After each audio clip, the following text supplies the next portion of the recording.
There you go, Michael. Links in the chat. Is this that the Playing book? for keeps. Yeah. Okay. Split up over 15 episodes, but it's a full book. Okay.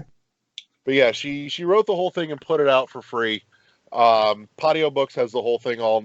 They apparently changed their name somewhere along the line to Scribble, but they have the whole thing neatly organized so you can download it.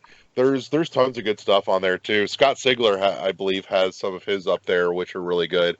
The Infected series was excellent, and J.C. Hutchins' Seventh Son books are really good too. I'm actually trying to force myself to check out the Witcher audiobooks. Yeah. I really like the show. I haven't played the game, but I really like the show way more than I thought I would. And so I'm very curious as to how the audiobooks pan out. So, as somebody who has read the books, I couldn't watch the show. Really? Yeah. I mean, the show was... I watched the first episode, and yeah, and I played the games, so it's like, I think that's part of the problem, is because I have my own preconceived... Again, it's like this is why I always sometimes I don't like to read the book before I watch the movie, because I have my preconceived notion of how things should be if I've read the book, and that's my problem. So the show done well. Show is done well. I just can't watch it. I really liked Superman in that role. Henry, whatever the fuck his name is. Oh, Henry Cavill? Yeah, he's really good in the role. Like, I actually like him better in this role than as Superman. I do like him as... I think they made it... I am not upset with their casting choices at all. And it's just, again, for me, the books are better, but the books are different, especially the first few. But,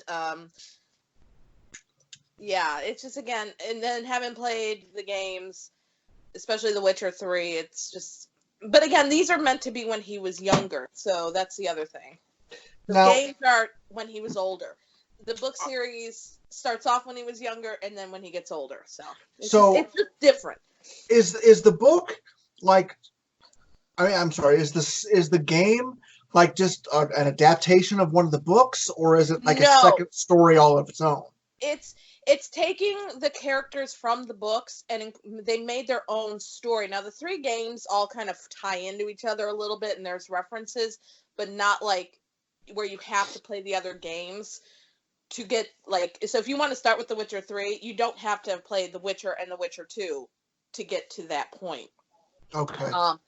There are some references to it, but not like...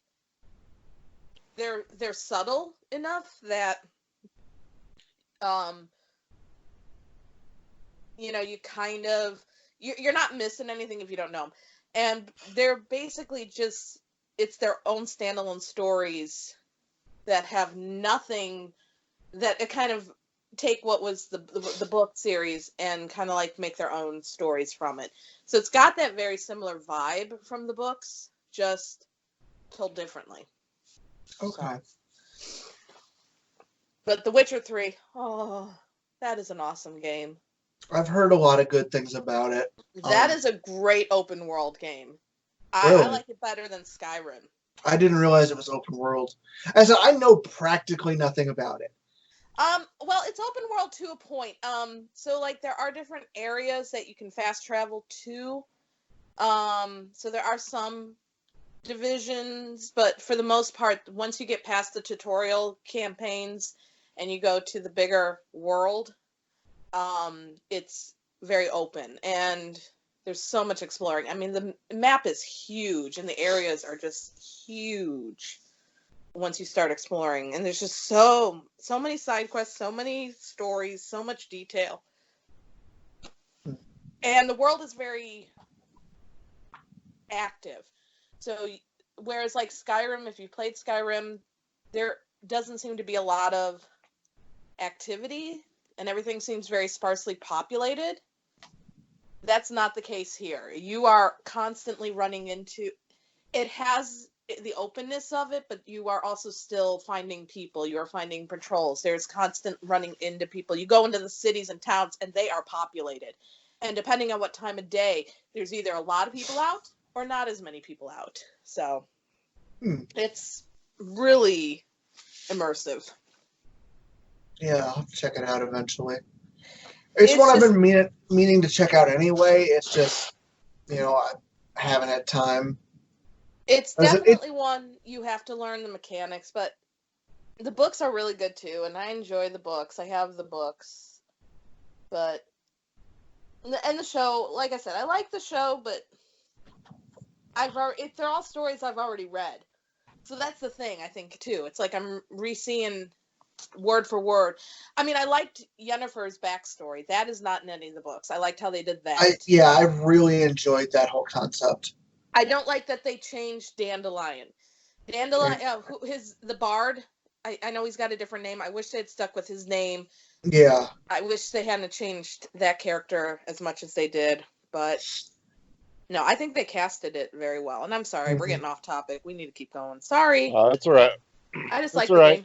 There's content in there that I can cut out and cut into a DLC pack. So, but because I was literally just going to let you guys go for a little bit, and I can cut this into a DLC pack. So. Well, I don't know how long everybody has tonight. I tend to get off topic very easily, Michael. Me too. So. Have you ever read the Dresden Files? No. Ugh, highly recommended. Literally my favorite book series. Well, send me the title in the group chat because I'm always looking for new book series. I love to read. Reading is one of my big things. I can do that. I will do that now. My phone's in front of me. Thank you. I need new books to read, so. See, there you go. That's a win. I love books. All right. Let's stop that. I'm ready whenever you are. Do it, Doug. All right. Figgy fish. Throw me a count. 3, 2, 1.